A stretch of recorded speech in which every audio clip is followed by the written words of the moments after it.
दोस्तों मानो या ना मानो, नीट का पेपर कंफर्म लीक हुआ है। बहुत बड़ा स्कीम किया गया और बहुत बड़े लेवल पे डिजाइन करके स्कीम किया गया है। लेकिन मूर्ख लोग जो होते हैं वो पकड़े जाते हैं लास्ट में, इसलिए ये गधे पकड़े गए हैं। अब कंफर्मेशन क्या है? तो कंफर्मेशन कितनी बार चाहिए? नीट का पेपर 4 मई को टेलीग्राम चैनल्स पे सर्कुलेट हो रहा है। 5 मई को एग्जाम है, 4 मई को मार्केट में पेपर मिल रहा है लोगों को। फिर उसके बाद में एग्जाम होने के जस्ट बाद में पटना में केस फाइल हो जाता है। गुजरात में सेंटर, पूरा सेंटर पकड़ा जाता है। कितनी जगह देखें, दिल्ली में, राजस्थान में, बहुत सारी जगह सेंटर पे बच्चों को पकड़ा गया है, पेपर सोल्व करते पकड़ा गया है। कोई बोलता है इन्विजिलेटर लीक कर देता है, एनटीए सफाई दे देता है बीच में आके कि हमने इन्विजिलेटर को पकड़ लिया है, उसने कहीं पे भी पेपर नहीं भेजा है, ऐसी सफाई दे दी जाती है। और ये बात कोर्ट से और बुलवा दी जाती है, क्योंकि कोर्ट भी इन्हीं के बाप का है। कोर्ट से ये बात बुलवा दी जाती है, बड़े बड़े लोगों से ये बात बुलवाई जाती है कि नहीं, नीट का पेपर हमने सही सलामत साफ सफाई से करवा दिया है। वे मूर्ख लोगों, साफ सफाई से करवाना इसे नहीं बोलते हैं। साफ सफाई से कराने का के पीछे ऐसे नहीं होता है, ऐसे फर्स्ट रैंक नहीं आती है, इतने लोगों के फर्स्ट रैंक नहीं आती है, इतना हाई कट ऑफ उछाल नहीं मारता है। मैं आपको कुछ डेटा बताता हूँ। एनटीए वालों, थोड़ी सी तो शर्म करो, ध्यान से देखो मेरी बात को। क्या लिखा हुआ है यहाँ पे? ये मैंने मार्क्स लिखे हुए हैं, ये मैंने 2023 की एयर रैंक लिखी हुई है, ये मैंने 2024 पे एयर रैंक कितनी आई है, कौन से नंबर पे कितनी रैंक आई है। 720 नंबर पे 2023 में फर्स्ट रैंक थी, इस बार भी 720 पे होगी फर्स्ट रैंक तो, लेकिन इस बार बच्चे ज्यादा है, पिछली बार 1-2 बच्चे थे। 715 पे पिछली बार 19वीं रैंक थी, और अब की बार 225 रैंक है। मतलब जिस बच्चे के 715 नंबर है उसके 225 रैंक आ रही है, जिसके 705 नंबर थे उसके 172 रैंक थी, इस बार 542 रैंक है। पिछली बार 700 नंबर पे 347 रैंक थी और इस बार 2250 रैंक है। 2000 प्लस रैंक चली गई है। 700 नंबर, 700 नंबर सोच के देखो, 720 में से 700 नंबर पे रैंक कितनी आ रही है? 2250 रैंक। आज के 3-4 साल पहले का अगर डेटा आप उठा के देखेंगे तो 700 नंबर पे तो टॉपर होता था और उसके आसपास कोई दूसरा बच्चा भी नहीं भटकता था। इस लेवल का पेपर होता था, और तब भी एनसीईआरटी बेस्ड क्वेश्चन बनाए जाते थे, तो बहुत बाहर से नहीं लिखा जाता था, कोई दूसरा सब्जेक्ट नहीं पूछा जाता था, तब भी एनसीईआरटी बेस्ड ही था। इसमें इस बार देखो 685 पे 1284 रैंक 2023 में थी, इस बार 6777 रैंक है। 675 पे 2356 रैंक है, इस बार 11600 रैंक है। 765 पे आप देखेंगे तो आपको पता लगेगा कि 3893 रैंक है, और इस बार देखो 17800 रैंक है।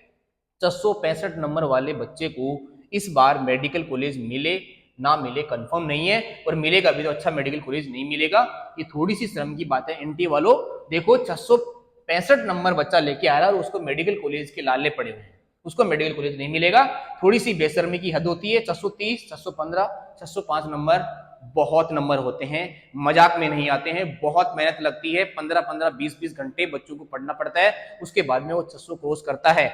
और वो उसकी रैंक देखेगा वो बच्चा, नीट का रिजल्ट देखने के बाद में इन बच्चों का क्या हाल हुआ होगा। तुम्हें थोड़ी बहुत शर्म है? तुम्हारे घर परिवार में बच्चे हैं कि नहीं है? एनटीए वालों, थोड़ी बहुत तो शर्म करो कि तुम्हारे घर परिवार में, तुम्हारे रिलेशन में कोई बच्चा नीट की तैयारी कर रहा होगा, या फिर गधो तुम सभी बच्चों को इसी तरीके से सिलेक्शन करवा के मेडिकल कॉलेज में डॉक्टर बनवा देते हो, और वही गधे फिर इस मेडिकल इंफ्रास्ट्रक्चर की ऐसी की तैसी कर देते हैं तुम्हारी वजह से। इंडिया का मेडिकल इंफ्रास्ट्रक्चर खराब करने के पीछे तुम जैसे गधे हैं, और उन गधों के पीछे बहुत सारे लोग भी हैं। लेकिन आपको थोड़ा सा यहां से आइडिया लग रहा होगा कि किस तरीके से उछाल मारते हैं। यहां से यहां तक आप देखेंगे, इस रेंज में आप देखेंगे तो कम से कम आपको देखो 48,600 से 76,000, इसमें कम से कम आपको एवरेज ये मिल रहा होगा कि 25,000 बच्चा है। कितने बच्चे हैं? 25,000 बच्चे। और ये 25,000 बच्चों को पिछली बार इस नंबर पे GMC medical college, government medical college पिछली बार मिल गया था, और इस बार इन 25,000 बच्चों को मेडिकल कॉलेज नहीं मिलेगा। इतना बड़ा स्कीम किया है एनटी ने कि 25,000 बच्चों में से हो सकता है कि इनमें से कुछ बच्चों के ऐसे ही नंबर आ गए हो। लेकिन यार मैं अगर यहाँ पे जनरली आइडिया लगाऊं, एक ह्यूमन से ऐसे सोचूं, तो 20,000 बच्चे तो कम से कम ईमानदारी से नंबर लेके आए होंगे। इस बार 20,000 ईमानदार बच्चों को, मेहनती बच्चों को, किसानों के बच्चों को, जो रेगुलर मजदूरी करते हैं उनके बच्चों को, 20,000 बच्चों को जीएमसी मेडिकल कॉलेज नहीं मिलेगा। इतना बड़ा फ्रॉड किया है, और इसके कितने पैसे ऐंठ लिए होंगे लोगों ने, ये समझ से परे है। तो एनटीए वालों, थोड़ी बहुत तो शर्म तुम्हें आनी चाहिए। अभी लास्ट नाइट इन्होंने एक सर्कुलेशन जारी किया है। क्या सर्कुलेट जारी किया है मैं आपको दिखा देता हूं, ध्यान से देखना मेरी बात आप। इस पे इन्होंने एक सर्कुलेशन जारी किया है। क्या सर्कुलेट किया है? एक प्रेस नोट रिलीज किया है। ध्यान से देखना, प्रेस नोट ये रिलीज किया है, देखना, एनटीए प्रेस नोट मैं आपको निकाल के दिखा देता हूं, जो रात को सर्कुलेट हो रहा था। देखो इस पे देखना, आपको आइडिया लगेगा क्या है क्या है। देखो इस पे इन्होंने ऐसे दिखाया है कि कट ऑफ जो है वो 720 में से जो एवरेज मार्किंग है, जिसे अपन क्वालिफिकेशन मार्क बोलते हैं, देखो ये क्वालिफाइंग मार्क्स है। ये क्वालिफाइंग मार्क्स देखो 2020 में क्वालिफाइंग मार्क था 147, ये जनरल कैटेगरी का यहाँ पे क्वालिफाइंग मार्क लिख रखा है। 2021 में ये मार्किंग हो गई थी 138, फिर 2022 में 117, 2023 में पिछले साल 137, और इस बार देखो, इस बार का डेटा देखो, इसमें 164 नंबर क्वालिफिकेशन मार्क हो गया। अब बोलते हैं इन्होंने क्या सफाई दी है? इन्होंने सफाई ये दी है कि पिछली बार से इस बार 3-4 लाख बच्चे ज्यादा बढ़ गए। अच्छा, वो जो 3-4 लाख बच्चे बढ़े हैं ना, उनमें से टॉपर आए हैं सारे।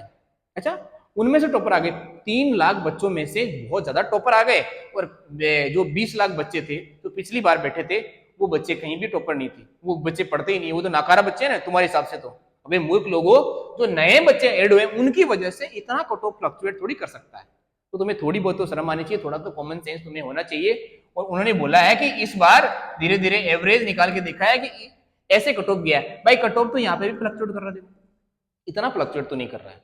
भाई आप एक मेडिकल साइंस की तैयारी करने वाला, नीट की तैयारी करने वाले बच्चा, या फिर एक टीचर उससे आइडिया लगा लेता है कि पिछले साल का पेपर, उससे पिछले साल का पेपर और इस साल का पेपर को कंपेयर करेंगे तो बहुत ज्यादा फर्क नहीं है, बहुत ज्यादा फर्क नहीं है। तो रैंकिंग में, मार्किंग में इतना फ्लक्चुएशन देखने को नहीं हो सकता है। ये इनकी एनटीए वालों की सफाई है। इन गधों को थोड़ी बहुत शर्म आनी चाहिए कि हमने सीसीटीवी फुटेज के बेस पे 1563 बच्चों को इस तरीके की मार्किंग कर दी है।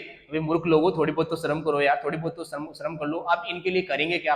अपन करेंगे ये कि या तो ये मान जाते हैं, या तो ये सही तरीके से आंसर देके जो भी करेक्शन करना है इनको, वो तो या तो ये कर देते हैं, और अगर ये नहीं करते हैं तो इनका इस बार इस तरीके से इलाज करेंगे, इनको ये फील करवा देंगे कि 24 लाख लोग जो होते हैं ना, 24 लाख पर्सन अगर एनटीए के ऊपर जाके बैठ गए ना, तो पूरा चूना निकल जाएगा, कचरा हो जाएगा, इनका धुआं हो जाएगा, धुआं कर देंगे इस बार। इनको समझा देंगे कि ये भी पावर है, ये भी किसानों के बच्चे हैं। जब किसान प्रोटेस्ट कर सकते हैं, हम भी प्रोटेस्ट कर सकते हैं, हम भी जाके धरना प्रदर्शन कर सकते हैं, हम भी हक के लिए लड़ाई लड़ सकते हैं, हम भी मेडिकल इंफ्रास्ट्रक्चर को स्टेबल बनाने के लिए, स्ट्रॉन्ग बनाने के लिए किसी भी हद तक जाने को तैयार है। अगर तुम अपने गोबर खाने में हद तक जाने को तैयार है, तो हम मेडिकल इंफ्रास्ट्रक्चर को बिल्डअप करने में भी पूरी तरीके से किसी भी हद तक जाने को तैयार है। आ जाओ मैदान में और लड़ो हमसे, और हम आपको छोड़ेंगे नहीं किसी भी हालत। इस बार नहीं छोड़ने वाले हैं, क्योंकि ये कोई पहली बार तो हुआ नहीं है, हर बार स्कीम हुआ है, लेकिन अब की बार तो उन्होंने इस लेवल पे, तुम लोगों ने इस लेवल पे स्कीम को पहुंचा दिया है कि अब की बार तुम बचने वाले नहीं। या तो ये संस्था चेंज होगी, या तो ये एनटीए जो एग्जाम कराता है ये एग्जाम करवाना बंद करेगा, या तो इस बार सुधर जाएगा और अगली बार से डरेगा, एग्जाम कराने से डरेगा। मैं तो कहता हूं इन गधों को यहां से निकाल दो और नए लोगों को वहां पे एंट्री कराओ, और उनकी कोई ना कोई क्वालिफिकेशन मार्किंग होनी चाहिए। वो नीट के एग्जाम के प्रोसेस के थ्रू वो जाना चाहिए, उसको रियल बेस पता होना चाहिए कि किस तरीके से एक बच्चा नीट का एग्जाम की तैयारी करता है, किस तरीके से उसके घर वाले फीस का कलेक्शन करते हैं, किस तरीके से कोचिंग में वो तैयारी करता है, और किस तरीके से वो मेडिकल कॉलेज में पहुंच के एक डॉक्टर बनता है। ऐसे प्रोसेस से गुजरे हुए लोगों को एनटीए जैसी संस्था में बैठाना चाहिए। इन गधों को बैठा के तो पूरे मेडिकल इंफ्रास्ट्रक्चर की ऐसी तैसी कर दी इन्होंने। और अब ये अभी भी जो भी क्वेश्चन पूछा जा रहा है उनका घुमा घुमा के आंसर दे रहे हैं। ये बोल रहे हैं हमने 1563 बच्चों का सीसीटीवी फुटेज निकाला, किसी ने पीआईएल अप्लाई किया, मतलब किसी ने क्वेश्चन की मार्किंग को वो थोड़ा सा अपोज किया तो हमने उसको ग्रेस मार्किंग दे दिया। ग्रेस मार्किंग का कोई रूल नहीं है के पास में। पहले ये एनटीए के जो भी बुलेटिन इंफॉर्मेशन होता है उसमें कुछ मेंशन नहीं किया, उसके बाद में एग्जाम के रिजल्ट के टाइम ये उसको मेंशन कर देते हैं, हर कुछ ही कर देते हैं। मतलब ये इनके बाप की बपोती है कि ये कुछ भी कर सकते हैं। अगर ये कुछ भी नहीं कर सकते और ये कुछ भी कर सकते हैं तो फिर हम भी कुछ भी कर सकते हैं। तो आइए हमारे सामने लीगल तरीके से लड़िएगा, इस बार तुम्हें छोड़ने वाले नहीं है। ये बात तो पूरा इंडिया का हर एक पेरेंट बोल रहा है, हर एक बच्चा बोल रहा है। जिस बच्चे ने टॉप किया है वो भी बोल रहा है, और जिस बच्चे ने टॉप नहीं किया वो भी बोल रहा है। पढ़ने वाले बच्चे जरूर बोलेंगे और हमेशा बोलते हैं और बोलते रहेंगे, और तुम्हारी ऐसी तैसी इस बार हम करके रहेंगे। Okay, thank you.